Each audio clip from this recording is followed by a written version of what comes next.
அஸ்ஸலாமு அலைக்கும். Hi friends, எல்லோரும் எப்படி இருக்கீங்க? நல்லா இருக்கீங்களா? நாங்களும் இங்கே அல்ஹம்துலில்லாஹ் நல்லாயிருக்கும். நோம்புன்னு இப்போ தான் ஃபஸ்ட்டு நோன்பு ஆரம்பித்த மாதிரி இருந்துச்சு. அதுக்குள்ளேயும் லாஸ்ட்டு 30வது நோன்பு நம்ம அடிவெடுத்து வச்சாச்சு.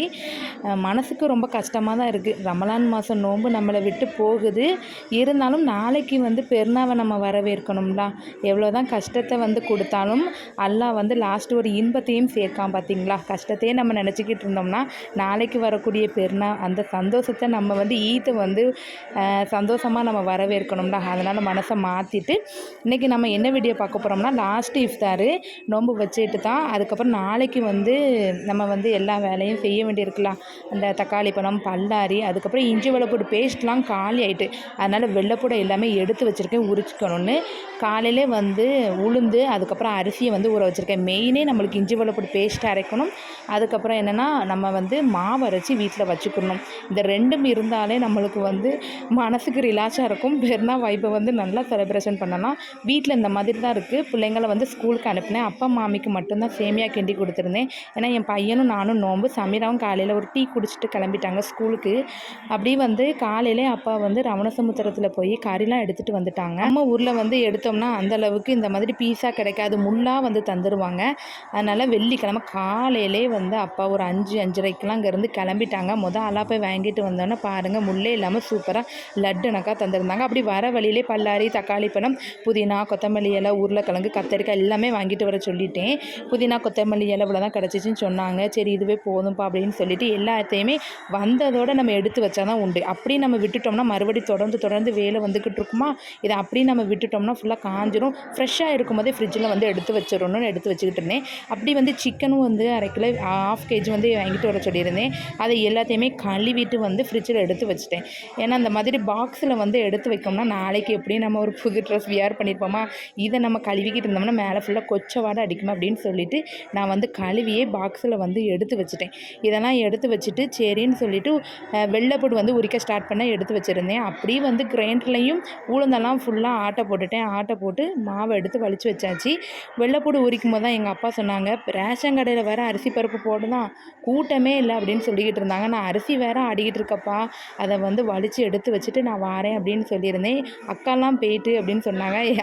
எங்கள் அக்காவுக்கு ஃபோன் அடித்து சொன்னேன், ஏக்கா இடம் பிடிச்சி வச்சிரு, நான் வீட்டில் கொஞ்சம் வேலை கொஞ்சம் ஒர்க் அதிகமாக இருக்குது, போட்டபடி தான் இருக்குது, மாவை வலிச்சுட்டு நான் வந்துடுறேன், பின்னாடி ஜாயிண்ட் ஆகிக்கிறேன் அப்படின்னு சொல்லிவிட்டு அரிசியெல்லாம் வலித்து எடுத்துகிட்டு கிரைண்டரை மட்டும் கழுவி போட்டுட்டு கிளம்பிட்டேன். ஏன்னா வீட்லேயும் பாத்திரம் ரொம்ப கடந்துச்சு.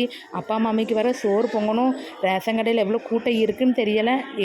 எங்கே தான் நம்ம அப்பா சொன்னாலுமே ரேஷன் கடையில் இருக்கக்கூடிய கூட்டம் கம்மியாகவே ஆகாது. எப்படினாலும் மாதம் ஒரு நாள் காலையில் போனால் மத்தியானம் ஒரு 1 மணிக்கு வரத மாதிரி தான் இருக்கும் அப்படின்னு சொல்லிவிட்டு நான் கிளம்பிட்டேன். அங்கே போயிட்டு நான் போனேன். ஒரு 3வது ஆள் தான். அன்றைக்கி தான் அல்ஹம்துலில்லாஹ்னு ரேஷன் கடையில் கூட்டமே இல்லை. இல்லைனா நார்மலாக ரொம்ப ஒரு 10-30 ஆளுக்கு பின்னாடி தான் நிற்பேன். அரிசி வாங்கிட்டு அதுக்கப்புறம் பருப்பெல்லாம் வாங்கி வச்சுருந்தேன். என் தம்பிக்கு ஃபோன் அடிச்சிருந்தேன், அரிசி தூக்க முடியாதுப்பா வான்னு சொன்னேன். அவன் வந்ததோடு அரிசி எல்லாத்தையுமே எடுத்துகிட்டு வந்துட்டாங்க பைக்கில் இருந்து. அப்படி கொஞ்சம் அம்மா வீட்டுக்கு போயிட்டு அம்மா பார்த்துட்டு போயிடுவோம். இல்லைன்னா வீட்டுக்கு கிழக்க மாமி வீட்டுக்கு போயிட்டோம்னா போயிட்டு வெளியே வர முடியாது. ஒரே தொடர்ந்து வேலையாக இருக்கும்னு அம்மா என்ன செய்தாங்க என்ன அதுன்னு நானும் அக்காவும் போயாச்சு. ஐரா குட்டியும் செப்பா போட்டு சூப்பராக வந்துட்டாங்க. தம்பியுமே இன்றைக்கி ஃப்ரைடே தொழுக போகிறதுக்காக சூப்பராக குளித்து ஃப்ரெஷ்அப் ஆகி இந்த வெள்ளை வேஷ்டியில் இந்த சட்டைக்கும் என் தம்பி ரொம்ப அழகாக இருந்தாங்க மாஷா அல்லாஹ். சரி அவங்களோட சின்ன கிளிப்பிங் கணக்காக எடுத்துடலாம் அப்படின்னு சொல்லி எடுத்துகிட்டு தம்பிக்கு என்னம்மா சாப்பாடு செய்த அப்படின்னு சொல்லிகிட்டு இருக்கும்போது தான் அம்மா சொன்னிச்சு, வெறுஞ்சோறு பொங்கி மட்டன் சால்னா வச்சு கொடுக்க போகிறேம்மா அப்படின்னு சொல்லிட்டு இருந்தாங்க.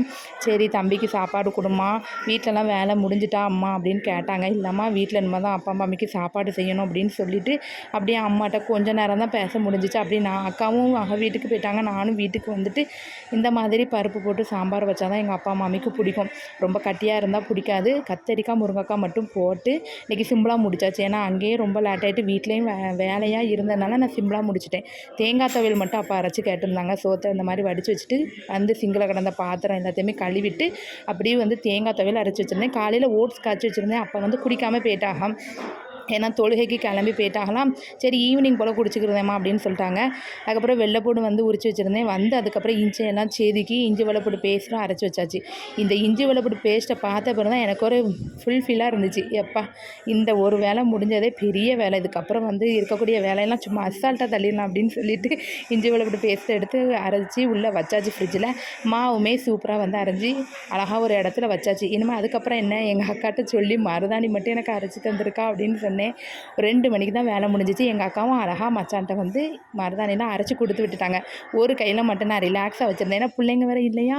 மருதாணி எனக்கு பிடிச்ச மாடலில் நான் வந்து ஒரு சிம்பிளாக வச்சாச்சு மருதாணி. இந்த மருதாணி வந்து கையில் வைக்கிறது இந்த அடிக்கிற வெயிலுக்கு எவ்வளோ ஒரு அழகாக குளிர்ச்சியாக இருந்துச்சு. என்னென்னா இது காய்கிறதுக்கு ரொம்ப லேட் ஆகும். ஆனால் இது வந்து ஒரு ஆர்கானிக் வந்து அதனால் இது நம்ம வைக்கிறது உடம்புக்கும் நல்ல குளிர்ச்சி, நம்மளுக்கு வந்து ரொம்பவும் நல்லதும் கூட. அதனால் மருதாணியே வச்சுட்டேன். எனக்கு தெரிஞ்ச மாடலில் வச்சுருந்தேன். இதை பார்த்துட்டு கொஞ்ச நேரம் ஒரு 2 மணி நேரம் சும்மா இருந்தேன். அதுக்கப்புறம் நல்லாவே கையில் வந்து காஞ்சி வந்துட்டு அதுக்கப்புறம் சமீரா ஈவினிங் போல் வந்தாங்க. அவங்களுக்கு டீலாம் போட்டு வச்சுட்டு அப்பாவுக்குலாம் கொடுத்துட்டேன். அப்புறம் என் சமீரா வந்து கையில் பார்த்துட்டு சொன்னிச்சு, ஏம்மா உனக்கு மட்டும் நீ மருதாணி வச்சுருக்கியம்மா, எனக்கு ஏம்மா வச்சு விடலை அப்படின்னு சொன்னோன்னே எனக்கு மனசு கேட்கல. உடனே கையில் இருக்கிறது எல்லாத்தையுமே கழுவி வச்சுட்டேன். ஏன்னா ஒரு 2-2:30 கிலோ தான் முடித்தேன். 2 மணிக்கு வைக்க ஆரம்பித்து ஒரு 2:45 ஆகிட்டு. ஏன்னா இந்த மருதாணியெல்லாம் எடுத்து வச்சு வைக்கிறதுக்குள்ளே டிசைனிங் போடுறதுக்கெலாம் ரொம்ப லேட் ஆகிட்டு. அதை வச்சு முடிச்சுட்டு சமீராக்கெலாம் வந்து அவள் கையிலையுமே கோன் வச்சு விட்டுட்டேன். ஏன்னா பிள்ளைக்கு வந்து திடீர்னு மருதாணி வச்சாமலாம் ஒத்துக்கிறாது. சமீராக்கு திடீர்னு வந்து உடம்பு குணைக்கிருமா, மறுநாள் வேலை பெருனா, அதனால் பிள்ளைக்கு எதுவும் சளி பிடிச்சிடக்கூடாதுன்னு அப்பா கடையில் கோன் இருந்துச்சு. எனக்கு தெரிஞ்ச மாடலில் வந்து சமீராக்காக வச்சு விட்டாச்சு. இதுதான் அவளுடைய மாடல். அவள் சமீராவும் சொன்னிச்சு நல்லா தான் இருக்குது அப்படின்னு சொன்னாங்க. இருந்தாலும் எனக்கு தெரிஞ்சதான்ப்பா வச்சுட்டேன். ரொம்ப குறுக்கு வலிக்கு அம்மாவுக்கு முடிஞ்ச அளவுக்கு தான் வைப்பேன் அப்படின்னு சொல்லிக்கிட்டே பேசிக்கிட்டே வச்சோம். இதை முடிச்சுட்டு எப்படியும் சமீரா வந்து பள்ளிவாசலுக்கு போயிடுவாங்க நோன்பு திறக்கிறதுக்காக. ஏன்னா என் பகத்து வந்து கூட்டு போயிடுவாங்க. அதுக்கப்புறம் மருதாணியை வந்து கையில் எடுத்த பிறகு இந்த மாதிரி தான் பிடிச்சிருந்துச்சு. நான் கையில் காமிச்சிக்கிட்டு இருக்கும்போது சமீராவும் என்ட்ரன்ஸ் பண்ணிட்டாங்க. ஏன்னா அவளுக்கு வைக்கும் போதே 5:30 ஆகிட்டு 1/2 மணி நேரம் தான் கையில் வச்சிச்சு. சரி காலையில் பார்த்தா உனக்கு சூப்பராக திக்காக இருக்கும் சமீரா அப்படின்னு சொல்லியிருந்தேன். வலது கையில் பையன் தான் வச்சு விட்டாங்க. என்னதான் நம்ம மாடல் வச்சாலும் ரொம்ப லேட் ஆகிட்டுனா இந்த ஒரு தோசைக்கல் அதுக்கப்புறம் சுற்றி ஒரு 4-5 இட்லியை வச்சாலும் அது ஒரு ஃபுல்ஃபில் ஆகும். ஏன்னா ரொம்ப நேரம் டிசைனிங் வந்து நல்லா அங்கே போடும்போது சொன்ன குறுக்கு வலி கழுத்து வலி எல்லாம் வந்துட்டு என் பையன் வந்து தொப்பி மட்டும் வச்சு விட்டாங்க. அதுக்கப்புறம் நடுக்கில் இருக்கிற எல்லாத்தையுமே நான் வச்சு விட்டுட்டேன். இது வந்து நான் நைட்டு எடுத்த வீடியோ ஜாயின் பண்ணி வச்சுட்டேன். அதுக்கப்புறம் ஈவினிங் போல் பூவெலாம் வந்திருந்தாங்க பூக்காரங்க. அங்கே பூ மட்டும் எனக்கு, எங்கள் அக்காவுக்கு, மாமிக்கு, என் பொண்ணுக்கு 50 ரூபாய்க்கு இந்த பூ தந்துருந்தாங்க. கொஞ்சம் நல்லாவே தான் தந்துருந்தாங்க. ஏன்னா பெருநா டைமில் வந்து இந்த அளவுக்கு பூ கிடச்சதே பெரிய அபூர்வம். எல்லாம் ரொம்ப ரேட் பண்ணி சொல்லிடுவாங்க. அதுக்கப்புறம் எல்லாம் இந்த சமீராவும் நோம்பு திறந்துட்டு வந்த பிறகு பின்னாடி எல்லாத்தையுமே கையில் காலெல்லாம் வச்சு விட்டேன். இப்படி தான் இருந்துச்சு லாஸ்ட்டு இஃப்தார். அதுக்கப்புறம் நாளைக்கு வந்து பெருநாவுடைய வைப் எல்லாமே இப்படி தான் இருந்துச்சு. நான் இன்னொரு வீடியோவில் உங்களை சந்திக்கிறேன். Okay bye.